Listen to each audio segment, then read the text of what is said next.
Good morning everybody. So here we are, it's Tuesday the 23rd of June and we're outside in the wildlife area. I could not resist the opportunity to come outside and do assembly here today.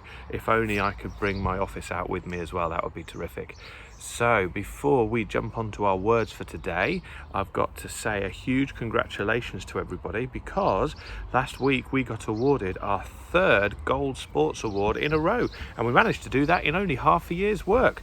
So that is absolutely fantastic. Now, there's no presentation of a trophy this time, but we have been given our third Gold Sports mark. So a huge well done to Mrs. Wheeler and to all of you who have taken part in every sporting activity that we got.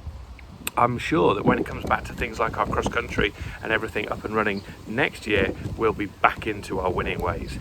So let's jump on to words for today. Some quite easy words today, but hopefully you can do something with them. So the first one, the word is float.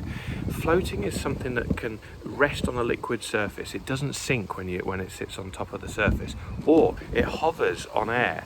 That's the word float. The word number 2 is shadow. Shadow is a dark area that's created when a light source is blocked. You can obviously watch your own shadow. You can make your own shadow bigger and smaller depending on your position. You can even get somebody to draw around your shadow with chalk. So you can have lots of fun with shadows. You can see how it changes over the course of a day. And your third word, it's not a hard word, this one, but people don't normally spell it like this. It's barbecue. People normally spell it with a B and a Q. And I've chosen this word because loads of people, and more than I've ever heard before, were having barbecues at the weekend. Food that's cooked on an open fire or coals or gas is a barbecue. People usually have meat at a barbecue, but they can have lots of nice vegetables cooked on a barbecue as well. So you can also send in pictures of your own barbecue if you would like to.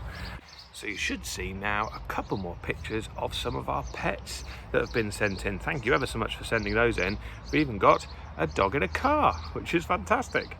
Okay, we're going to jump on to our fact for today. This is an interesting one and it's been sent in by Mrs. Wheeler. So, did you know that wombats have their pouch facing backwards so that it doesn't get full of mud when they dig?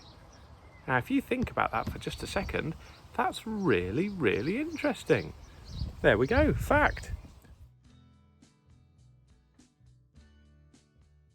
Okay, so on to our pun for today. Now this one's a little bit grown up, but you might need someone to explain it to you. Still quite funny if you do get it. All right, never criticize someone until you have walked a mile in their shoes. That way, when you do criticize them, you'll be a mile away and you'll have their shoes. Okay, on to our shout-outs today. So in class 1 we've got Amber. Amber, it was lovely to see you on the Zoom meeting yesterday, and we expect to see you again a little bit from next week, so that'll be lovely. And into class 2, someone that we're seeing every day is Pixie. Pixie, you're full of life and full of questions, and in fact you're telling us jokes every morning. They don't always make sense, but then I'm not one to talk, am I? In class 3, it's Joe Cockagoring. Joe, you've been busy at your own homeschool since March, and I know that you've been wearing your uniform and going in when the bell rings, so I do hope you come back to school and you can show us all the things that you've been learning. In class 4, it's a big shout out to Hannah. Hannah, we hope you're well. I've been keeping in touch with Mum to see and hear about all the things you've been doing. You've been doing loads of your gymnastics over Zoom, so I hope you've been taking advantage of all of your spare time, and I've heard about how brilliantly your reading's coming on and all the things you've been making with Dad in the garden as well. So what a terrific time that you've managed to have during this difficult period. Well done to you. In class 5, somebody that we see a couple of times a week, Jaden, we're going to see you again today. Jaden, it's been lovely to have you back in school. You're always such a gentle and lovely young man, so it's really, really lovely to have you back.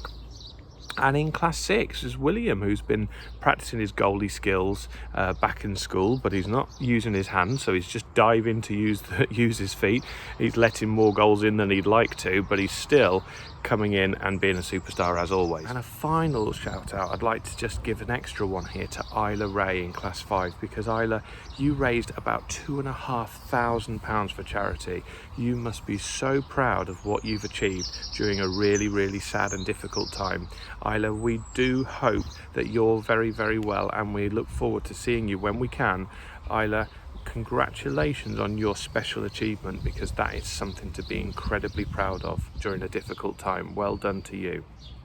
Everybody, enjoy the sun, enjoy today, and I will see you tomorrow.